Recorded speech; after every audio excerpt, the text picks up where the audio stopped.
Good morning, dear children. I hope you all are fine. So, dear children, today we will start chapter 4 and its name is A Truly Beautiful Mind.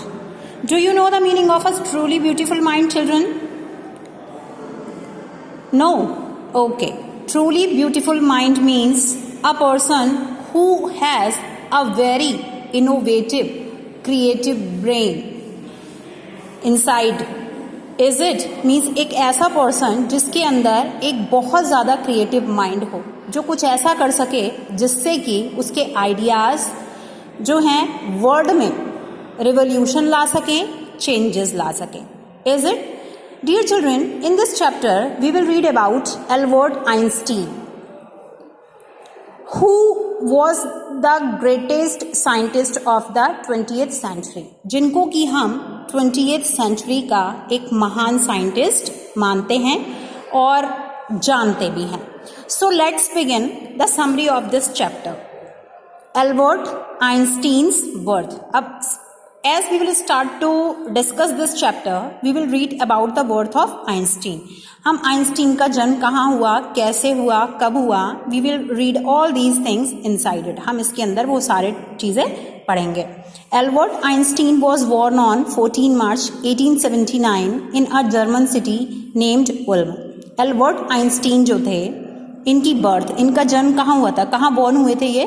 14 मार्च 1879 में Germany का एक शहर है जिसका name है उल्म, वहाँ पर इनका जन्म हुआ था. There was no science of his being a genius.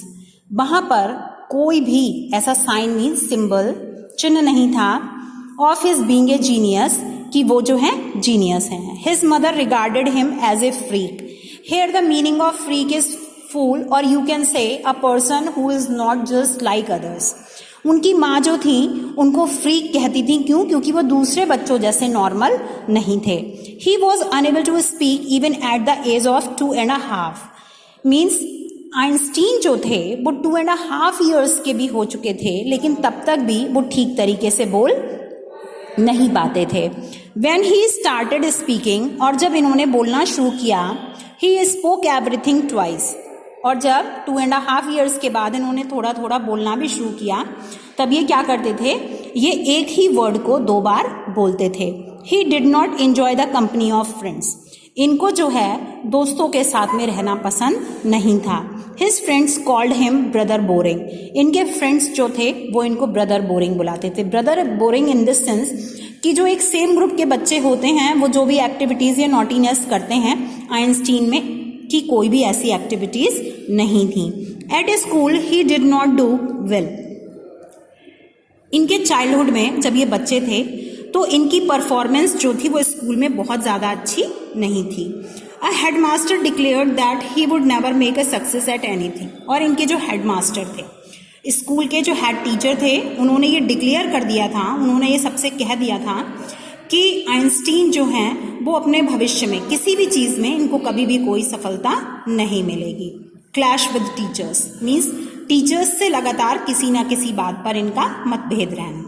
Einstein was sent to a school in Munich where his family had moved. Means जब इनकी चाइल्डहुड थी तो वहाँ जर्मनी के बाद में, जहाँ ये उल्म में रहते थे, उसके बाद इनकी फैमिली जो थी वो म्यूनिक चली गई और आइंस्टीन को भी म्यूनिक के एक स्कूल में भेज दिया गया.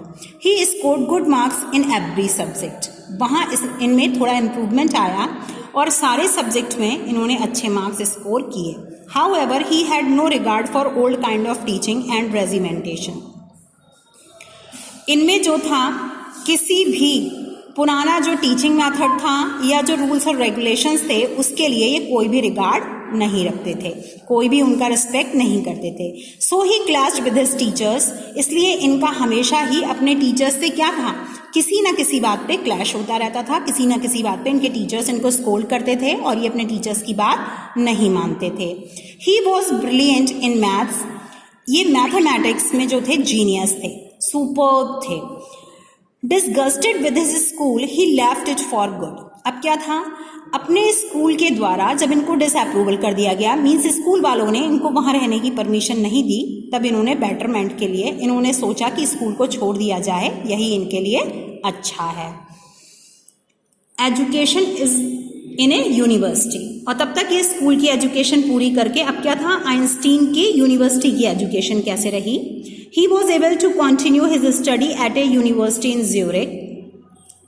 स्कूलिंग कंप्लीट करने के बाद उन्होंने ज्यूरिक में यूनिवर्सिटी में स्टडी जो थी वो कंटिन्यू की। He had a special interest in maths and physics. Her child को किसी ना किसी सब्जेक्ट में कोई ना कोई इंटरेस्ट होता है। आइंस्टीन का भी जो स्पेशल बहुत ज़्यादा इंटरेस्ट था वो किस में था, मैथ्स और फिजिक्स में।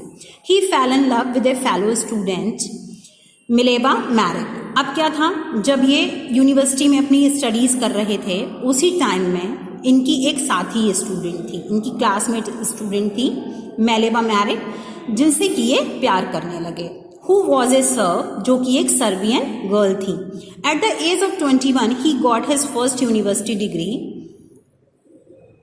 और जब ये ओनली 21 ईयर्स के थे तब इनको अपनी यूनिवर्सिटी की पहली डिग्री मिली। In secret he was developing his own theory, लेकिन सीक्रेटली बिना किसी को बताए ये न्यू न्यू इन्वेंशंस करते रहे और अपनी थ्योरीज डेवलप करते रहे।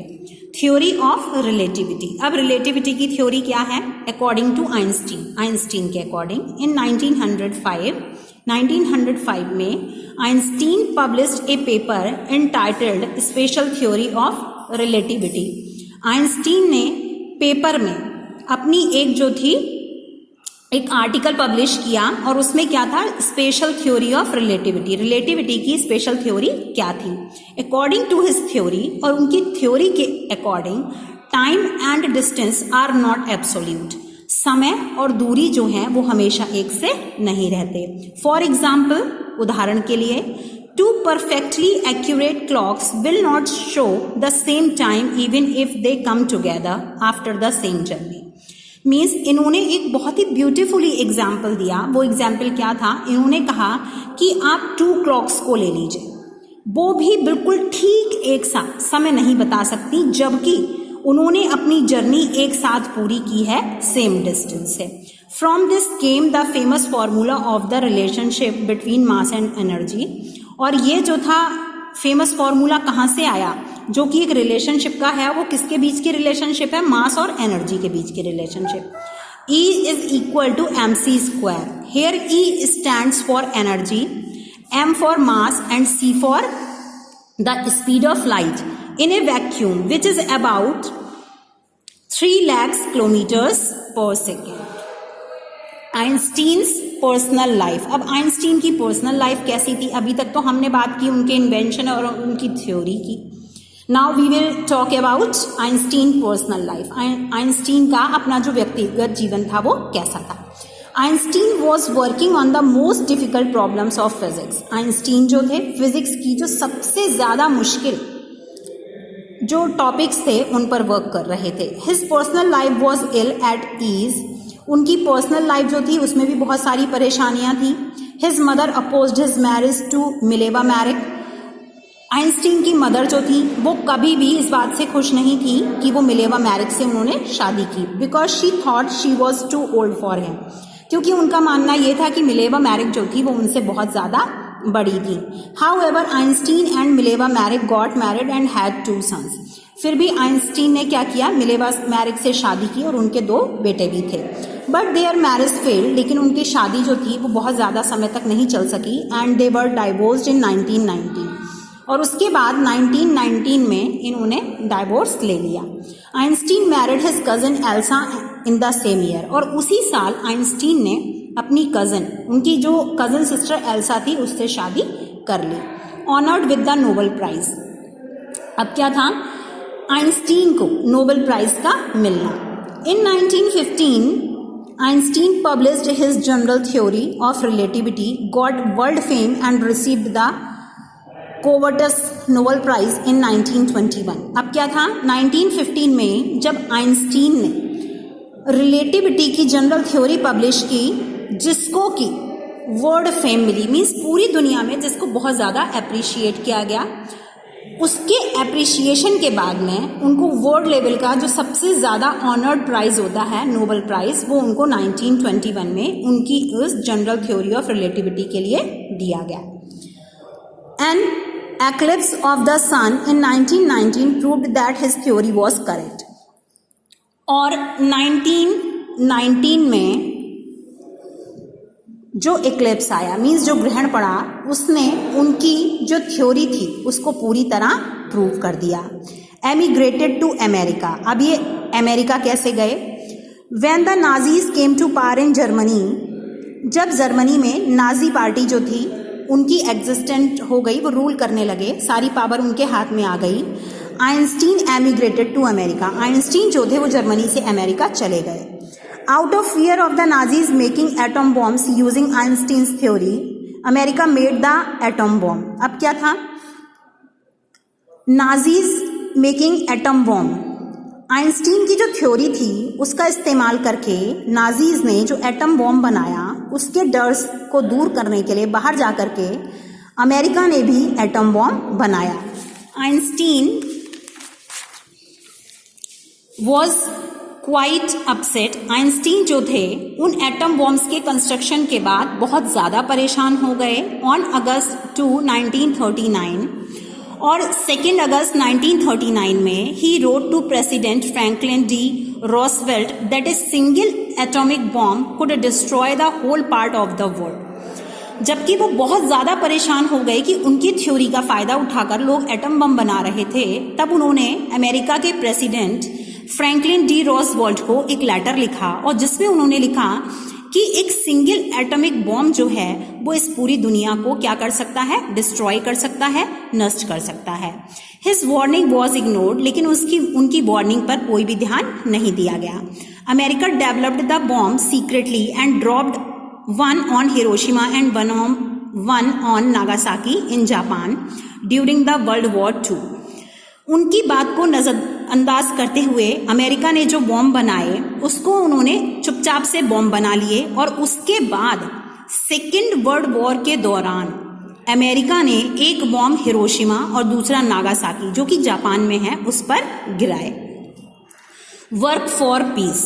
जहां एक तरफ आइंस्टीन ने बहुत सारे इन्वेंशंस के लिए वर्क किया, वही उन्होंने पीस के लिए भी काम किया. Peace means dear children silence, शांति. The destruction caused by atom bombs highly upset Einstein. जो बॉम्ब के गिरने से, एटम बॉम्ब के गिरने से जो भी डिस्ट्रक्शन हुआ, जो भी नुकसान हुआ, उसने आइंस्टीन को बहुत ज़्यादा परेशान कर दिया. He wrote a letter to the president of the United States. उसके बाद उन्होंने यूनाइटेड स्टेट्स के प्रेसिडेंट को एक लेटर लिखा in which he gave the idea of the world government, जिसमें उन्होंने वर्ल्ड गवर्नमेंट को कुछ आइडियाज दिए. He continued to work for peace in the world till his death in 1955 at the age of 76. और वो लगातार अपनी आखिरी सांस तक पीस के लिए, शांति के लिए काम करते रहे. उनकी डेथ जो थी 1955 में हुई जबकि वो 76 ईयर्स ओल्ड थे. He was held as a world citizen and a scientific genius. वो एक जो थे इस वर्ल्ड के सिटीजन होने के नाते उनको जो था बहुत अच्छा भले ही ना माना गया हो, but he was the scientific genius. Genius means brilliant, means उनको जो था एक जीनियस टाइटल दिया गया. क्यों? क्योंकि उन्होंने साइंस की फील्ड में ग्रेट अचीवमेंट्स किए थे. So dear children, this was the summary of this chapter. I hope you will understand it well. All the best to you. God bless you all.